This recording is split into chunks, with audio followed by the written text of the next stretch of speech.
পরবর্তীকালে আবার ইউরোপে শ্রমিক আন্দোলনের জোয়ার এলে মার্কস এঙ্গেলসের প্রেরণায় 1864 সালে লন্ডনে গড়ে ওঠে শ্রমিক শ্রেণীর আন্তর্জাতিক সংগঠন প্রথম আন্তর্জাতিক।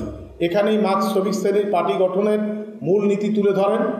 সেইটা হচ্ছে এই যে মালিক শ্রেণীর যৌথ ক্ষমতার বিরুদ্ধে পরিচালিত সংগ্রামে সরবরাহ শ্রেণী হিসেবে সক্রিয় হতে পারে শুধু তখনই যখন তারা নিজেদের এমন একটি স্বতন্ত্র রাজনৈতিক পার্টিতে সংগঠিত করে যেই পার্টি মালিক শ্রেণীর দ্বারা গঠিত সমস্ত পুরনো পার্টির বিরোধী।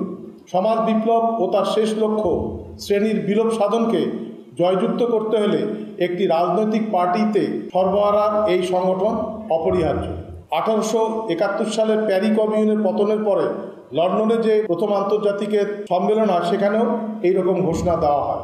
প্রথম আন্তর্জাতিক টিকে ছিল 13 বছর, 1864 থেকে 1876 সালে তা ভেঙে দেওয়া হয়